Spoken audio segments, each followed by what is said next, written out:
Hello students, मैं explain कर रही हूँ chapter 2 the invisible living world beyond our naked I for class 8 science from new NCERT syllabus. So now we are going to start with the next topic, that is 2.1 what is a cell.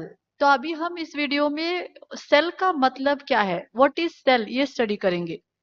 All living beings are made up of cells, which are the basic unit of life. जो भी living organisms है, जो भी living beings है, plants है, animals है, bacteria है, viruses है, मतलब टाइनी ऑर्गेनिज्म से बड़े ऑर्गेनिज्म तक, all living organisms are made up of cell. सभी सेल से ही बने हैं. मतलब उनका जो बेसिक यूनिट है वो सेल है.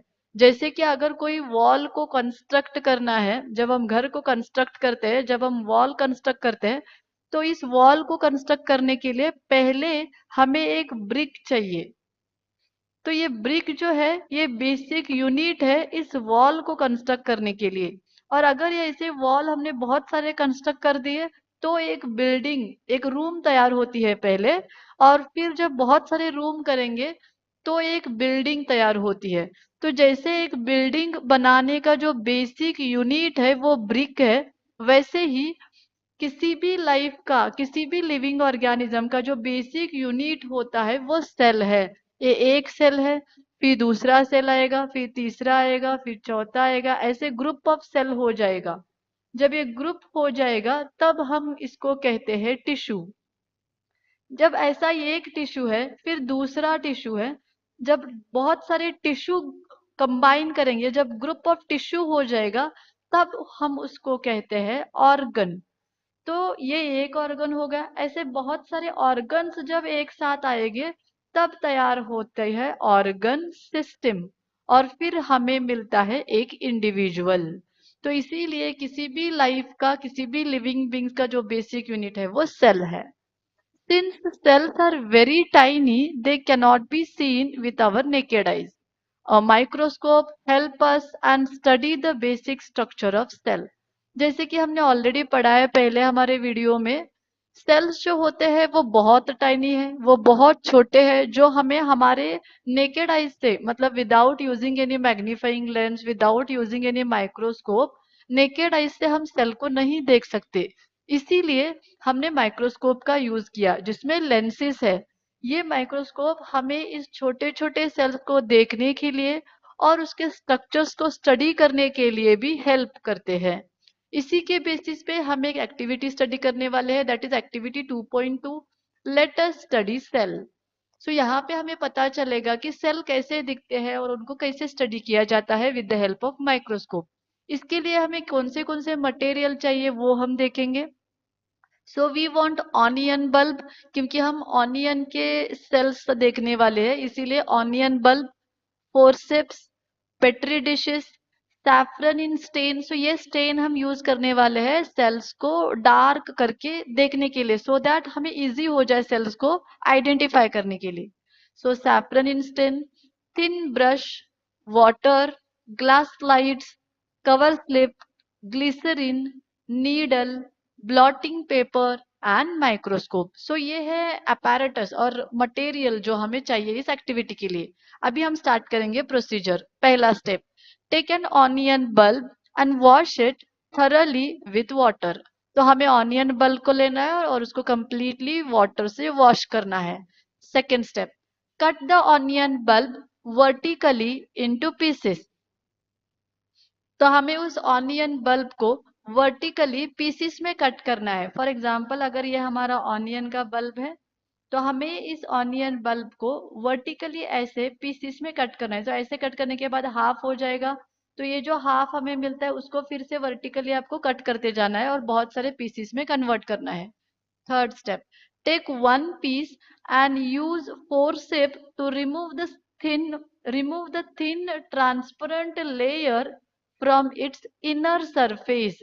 This layer is called onion peel. तो हमें क्या क्या करना है, हमारे पास बहुत सारे ऑनियन के पीसीस है, उसमें से सिर्फ एक पीस लेना है और फोर्सिप के हेल्प से उस एक पीस से अंदर से एक थिन ट्रांसपेरेंट लेयर को आपको अलग करना है. और उस थिन ट्रांसपेरेंट लेयर को फिर हम कहते हैं ऑनियन पील। आई होप आपको समझ में आ रहा है।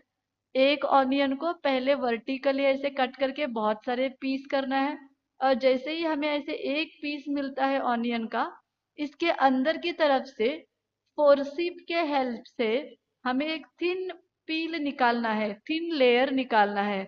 उसी थिन लेयर को हम कहते हैं onion peel. Place the onion peel in a petri dish containing few drops of saffron in for about 30 second. तो अभी हमें क्या करना है, जो हमने पील यहाँ का जो आउटर इनसाइड से जो एक थिन लेयर निकाला, जो थिन पील निकाला, उसको हमें पेट्री डिश में रखना है। और उस पेट्री डिश में हमें हमारा स्टेन, जो सैफरन एंड स्टीन है, वो डालना है। और उसको 30 सेकेंड्स के लिए वैसे ही रखना है। आप चाहे तो यहाँ पे इस फिगर में देख सकते हैं। सो फिगर नंबर 1 वही दिखा रही है।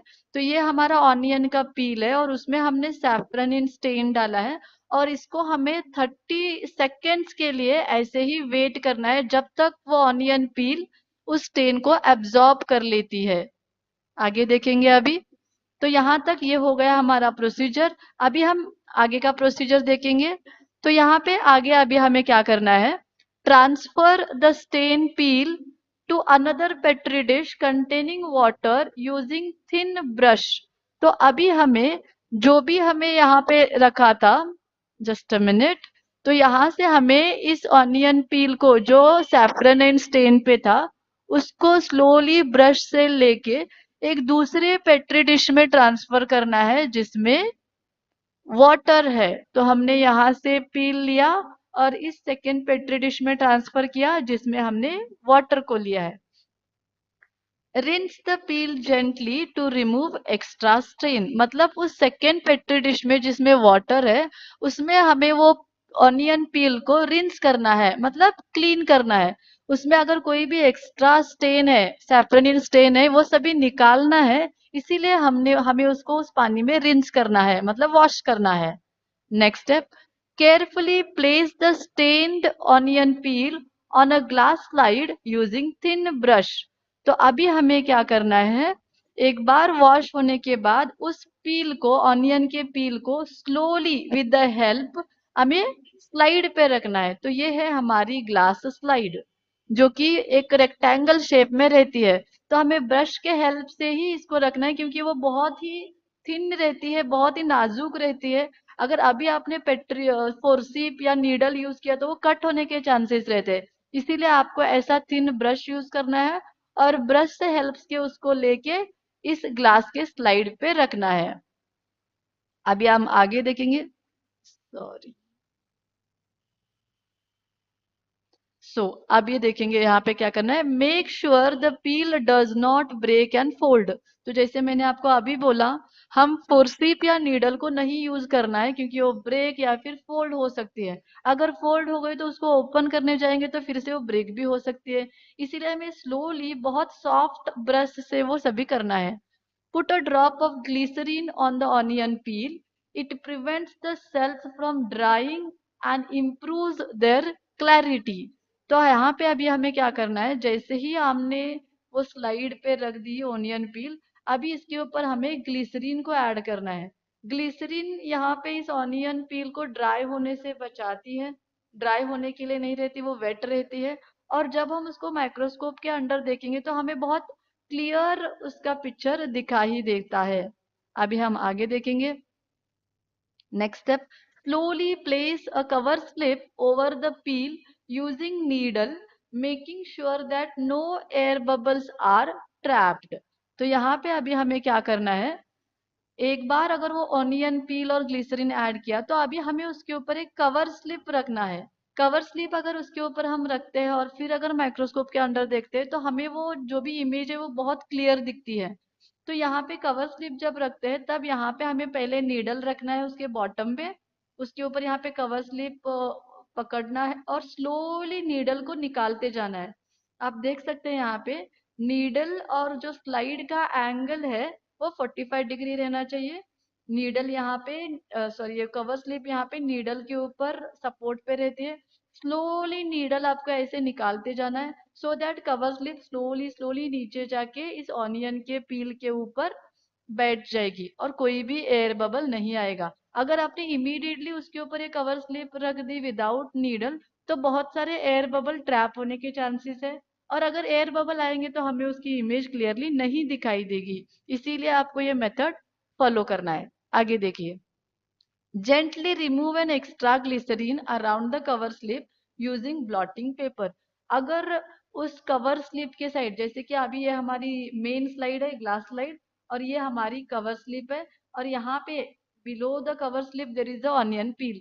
अगर जब हम कवर स्लिप रख रहे तब अगर यहाँ पे कोई ग्लिसरीन बाहर आता है इस कवर स्लिप पे से, तो उसको हमें स्लोली ब्लॉटिंग पेपर यहाँ पे रख के, फिर ब्लॉटिंग पेपर यहाँ पे रख के, यहाँ पे और यहाँ पे उसको स्लोली निकालना है। मतलब जैसे ही हम यहाँ पे ब्लॉटिंग पेपर रखते हैं, वो पेपर उस एक्स्ट्रा ग्लिसरीन को एब्जॉर्ब करेगा, फिर हमें वो पेपर यहाँ पे रखना है, फिर से एब्जॉर्ब करेगा, और ऐसे ही हमें चारों साइड पे बारी बारी वो पेपर रख के जो भी एक्स्ट्रा ग्लिसरीन है उसको एब्जॉर्ब करना है।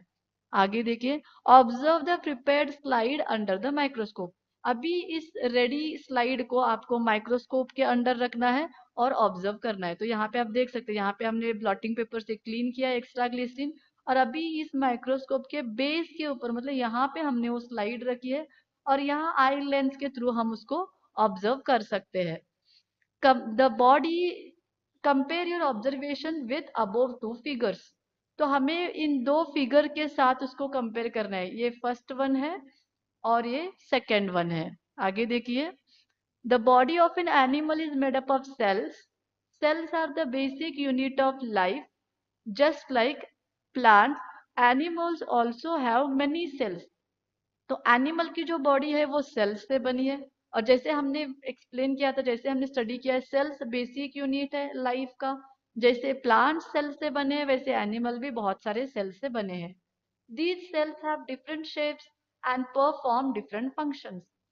हर एक सेल का शेप अलग अलग होता है, और शेप अलग अलग क्यों है? क्योंकि उनका फंक्शन भी अलग है, वो अलग अलग काम करते हैं, इसलिए उनके काम के बेसिस पे उनका शेप डिसाइड होता है।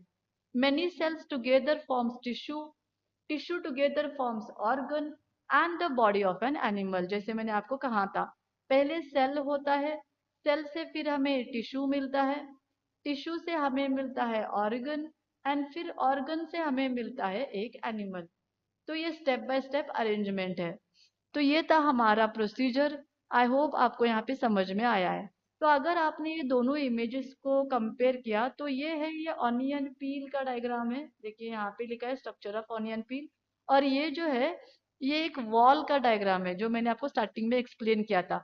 अगर आपने इस वॉल को ऑब्जर्व किया, तो यहाँ पे भी बेसिक यूनिट हमारा ब्रिक है। जैसे एक एक ब्रिक एक दूसरे से नजदीक कनेक्टेड होने की वजह से, ऐसे क्लियरली एक दूसरे से अटैच होके, एडजस्ट होने की वजह से, अरेंज होने की वजह से हमें वॉल मिल रही है। वैसे ही ये सेल्स है, ये सेल एक दूसरे से ऐसे अटैच होते हैं जैसे ब्रिक्स हुए हैं, और ऐसे अटैच होने के बाद ग्रुप ऑफ सेल्स होते हैं जिसको हम टिश्यू कहते हैं। तो ये दोनों डायग्राम को आप यहाँ पे कंपेयर कर सकते हैं। जो डार्क यहाँ पे डॉट आपको दिख रहा है वो है हमारा न्यूक्लियस, और जो लाइंस यहाँ पे दिख रहे हैं ये है हमारे सेल मेम्ब्रेन। और उसी लाइन के साइड्स पे, आउटसाइड पे और एक लाइन रहती है जिसको हम सेल वॉल कहते हैं। तो जो प्लांट का सेल है उसको दो वॉल रहते हैं, इनर वॉल है सेल मेम्ब्रेन, और आउटर होती है सेल वॉल। फॉर एग्जांपल, अगर ये सेल है प्लांट सेल, तो ये अगर इसकी सेल मेम्ब्रेन है, तो इसके बाजू में और एक कवरिंग रहता है, ये हो गई उसकी सेल वॉल। तो प्लांट सेल को एक एक्स्ट्रा कवरिंग है, वो है सेल वॉल। लेकिन एनिमल सेल्स में सिर्फ एक ही रहती है, वो है सेल मेम्ब्रेन। और जैसे मैंने यहाँ पे कहा, इसके अंदर एक डार्क डॉट है, वो है न्यूक्लियस, जो कि यहाँ पे आप देख सकते हैं। और इस न्यूक्लियस के साइड में यहाँ पे जो भी लिक्विड रहता है, जो भी फ्लूइड रहता है, वो हो गया इस सेल का साइटोप्लाज्म। तो ये था एक सेल का डायग्राम। तो आई होप आपको ये एक्टिविटी 2.2 समझ में आएगी। यहाँ पे मैंने बहुत अच्छी तरह से क्लियर स्टेप से एक्सप्लेन किया है। ये सभी नोट्स मैंने एनसीईआरटी बुक से ही लिया है, लेकिन बहुत नीटली आपको एक्सप्लेन किया है। अगर मेरे वीडियो से आपको थोड़ा भी हेल्प हो रहा है तो मेरे वीडियोस को लाइक कीजिए, आपके फ्रेंड्स के साथ शेयर कीजिए, एंड प्लीज मेरे चैनल को सपोर्ट कीजिए, सब्सक्राइब कीजिए। Thank you so much.